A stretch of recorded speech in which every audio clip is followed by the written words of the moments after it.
दया फिर इस दुनिया में पता नहीं कोई प्राप्त कर सकेगा या नहीं।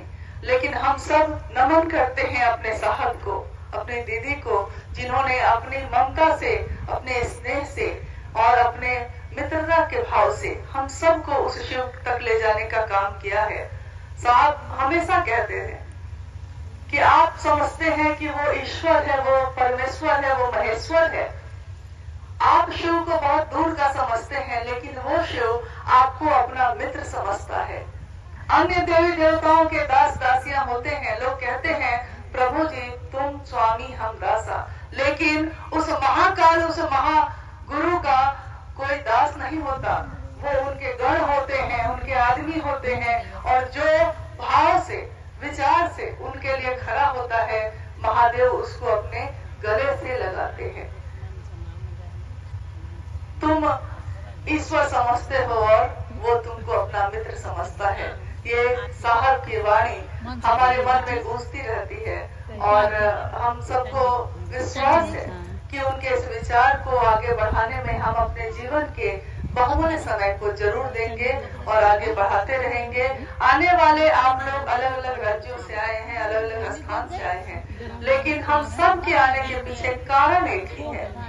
कारण दो तीन नहीं है, कारण मात्र एक है कि जहाँ मेरे साहब जाति तांडव का जो हिंदी रूपांतरण हुआ था उसको बार बार बजवाया था, और उन्होंने कहा कि सुनो क्या कहता है ये, सुनो तो क्या कहता है कि पांचों तत्व जिसको कहते हैं शिवा शिवा शिवा शिवा, ये महाकाल जो है शिव, काल भी जिसके आगे झुक के जप रहा है शिवा शिवा, वो शिव तुम्हारा गुरु है, वो शिव तुम्हारा अपना है। सुनो क्या कहता है। अंत तक अपने जीवन के क्षण में उन्होंने कहा कि क्या लोग बाहर शिव का काम कर रहे हैं, महादेव का काम कर रहे हैं, कि ऐसे ही खड़े हैं। यही चिंता उनके जीवन में रही। आप स्मरण कीजिए दीदी नीलमानंद जी का, उन्होंने भी अपने जीवन के अंतिम क्षण तक यही काम किया, अपने गुरु शिव की बात दूसरों से की। हम लोगों ने कहा कि आप सबके लिए कहते हैं, आप अपने लिए क्यों नहीं कहते, और उन्होंने कहा कि मैं खुद के लिए नहीं कहूंगा, और नहीं कहा। मान सहित विष खाई के शंभु गए जगदीश, इस दुनिया ने जो उनको दिया उन्होंने उसको मान के साथ लिया, और आज हमारे दिलों में विराजमान है, राज करते हैं वो साहब हरिंद्रानंद जी। हम सब शिव के शिष्य उनको नमन करते हैं, हम झुकते हैं उनके सामने, और इससे बड़ा संदेश इस दुनिया के लिए कुछ भी नहीं हो सकता कि साक्षात शिव हमारे अपने ही हैं, क्योंकि जो शिव से अलग कभी हुआ ही नहीं, वो कण में शिव के साथ ही तो होगा। हमारे रोम रोम में वो साहब बसते हैं, उनका विचार बसता है, उनके भाव, उनका प्रेम बसता है। और कहते हैं, साहब ने खुद भी कहा कि विचार कभी नहीं मरते। अगर इस विचार पे लोग खड़े रह गए, मात्र विचार पे खड़े रह गए, श्रद्धा नहीं है तब भी, संशय है तब भी, विश्वास नहीं है तब भी, वो गुरु आपके अपने हो जाएंगे। इस धरती पे आने वाले प्रत्येक लोगों के लिए, वैसे लोग जिन्होंने साहब से शरीर में जो मिल सके, जो बात कर सके, जो उनको देख सके, सौभाग्य है उनका भी और आने वाले उन लोगों का भी, क्योंकि जो आपने देखा, जो आपने सुना, वो आप अब दूसरों को बताएंगे, और ये मनवांतरों तक ये विधा चलती चली जाएगी, जब तक इस दुनिया में शिव का नाम गूंजता रहेगा। साहब हरिंद्रानंद जी ने जो शिव की शिष्यता इस धरती पे उतारी है, वो भी गूंजती रहेगी। जागा जागा महादेव सिर्फ एक जय घोष नहीं है, जागा जागा महादेव हम सब के मन में उस शिव को जगाने की एक विधा है जो उन्होंने दी। उनके जैसी दया फिर इस दुनिया में पता नहीं कोई प्राप्त कर सकेगा, या जाऊं तो क्या होगा। तो हम लोगों ने कहा था कि उस जंगल में ही शिव शिष्यता की कुटीर बस जाएगी। इससे क्या फर्क पड़ता है कि आप कहाँ जाते हैं, आप जहाँ हैं वही शिव शिष्यों का घर है, वही शिव शिष्यता है, वही पावन धारा है। और ये धारा मन मंत्र तो चलती रहे, यही साहब का आशीर्वाद हम सब मांगते हैं। हम उनके अस्थियों का विसर्जन क्या करेंगे? उन्होंने तो हमारा उद्धार किया है, हमारे मन में उस शिव को स्थापित किया जिससे हम आज तक काफी दूर थे, बहुत दूर थे।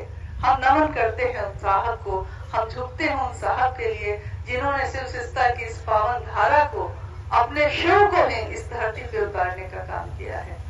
आइए हम सब मिलकर अपने मन में उन साहब का स्मरण करें, उनकी सारी बातों को याद करें और उनके अस्थि के फूलों को इस माँ गंगा की गोद में प्रवाहित करें, इस विश्वास के साथ कि जहाँ भी ये कण घुलता हुआ जाएगा, सारे जगहों पे शिव शिष्टता व्यापक होती जाएगी। क्योंकि शिव की बनाई हुई इस दुनिया में पांचों तत्व, जो अंतिम संगोष्ठी साहब की हुई थी, उसमें लवली दिलो सब कोई आई थी और इनको याद होगा कि साहब ने एक शिव तांडव का जो हिंदी रूपांतरण हुआ था उसको बार बार बजवाया था और उन्होंने कहा कि सुनो क्या जमी मतलब ये मिट्टी की धरती नहीं, हर मनुष्य के मन की जो धरती थी उस पे शिव को उतार दिया। आज तक के हजारों वर्ष के इतिहास में ऐसा कभी नहीं हुआ कि कोई भी पात्र है या नहीं है, लेकिन उसके गुरु शिव हो सकते हैं। हर गुरु कुछ पात्रता खोजता है, हर गुरु चाहता है कि कुछ न कुछ आप में ऐसी योग्यता हो, तब वो आपको शिष्य बनाएगा। लेकिन उन्होंने कहा कि वो जगत का गुरु है, वो सबका गुरु है और जगत का गुरु किसी के लिए भी अपना दरवाजा बंद नहीं कर सकता। आप क्या खाते हैं, क्या पीते हैं, आप क्या पहनते हैं, क्या ओढ़ते हैं, क्या सोचते हैं, क्या करते हैं, इसका उस गुरु को कोई फर्क नहीं पड़ता। जिसने भी मात्र विचार में शिव को अपना गुरु बनाया है, साहब ने कहा कि उसके गुरु शिव होंगे। उनको मानव के अभ्युदय का भार उठाना ही पड़ेगा। तो यह धरती जो शिव के शिष्य के ऊर्जा से ओतप्रोत है, क्योंकि अगर हम कहते हैं कि धरती के कण कण में वो शिव है, तो इस कण कण में शिव के लोग जो उनके साथ हैं वो भी हैं। शिव के शिष्य हरिंदानंद साहब भी हैं, क्योंकि जो शिव से अलग कभी हुआ ही नहीं, वो कण में शिव के साथ ही तो होगा। हमारे रोम रोम में वो साहब बसते हैं, उनका विचार बसता है, सकता है और उसके गुरु शिव हो सकते हैं, अपने हो सकते हैं। ये रास्ता जो उन्होंने खुद अनुभूत किया था, वो सबके लिए बांटने का काम किया, सबको दिया। हर इंसान के मन में ये भाव जगाया कि शिव उसके सबसे ज्यादा अपने हो सकते हैं। साहब ने बार बार कहा, शिव जितना अपना हो सकता है, दुनिया का कोई संबंध उतना अपना नहीं हो सकता। शिव जैसा मित्र कोई नहीं हो सकता, शिव जैसा गुरु कोई नहीं हो सकता। मालिक बड़े करीब से, सुनते गरीब की। गरीब इंसान पैसे से नहीं होता, गरीब वो आध्यात्म में जो अंधेरे में डूबा है उसके कारण हो गया है। तो मालिक जो है, जो शिव है, महाकाल है, महामृत्युंजय है, न जाने कितने रूपों में इस विश्व में व्याप्त है, परंतु उनका ज्ञानदाता स्वरूप जो लोगों तक, प्रत्येक लोगों तक नहीं पहुंचा, उसको लोगों तक पहुंचाने का काम उन्होंने किया। आज जिस धरती पे हम लोग हैं उसके बारे में बहुत सारी कहानियां हैं। माँ गंगा के बारे में कितनी कहानियां हैं, इतिहास इससे भरा पड़ा है। राजा भागीरथ के अगत्य तपस्या का फल स्वरूप है माँ गंगा का इस धरती पे पदार्पण, और इसके फल स्वरूप उनके पूर्वजों का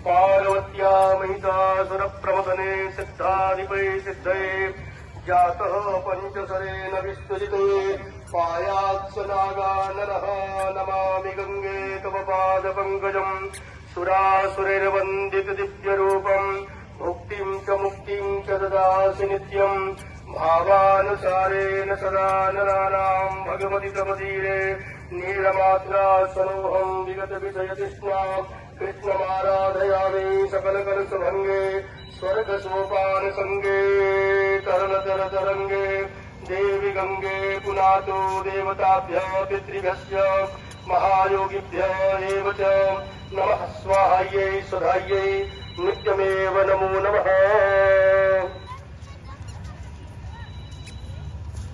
पितृदेवताभ्यो नमः। केशवाय नमः। नारायणाय नमः। विक्रमाय नमः। वामदेवाय नमः।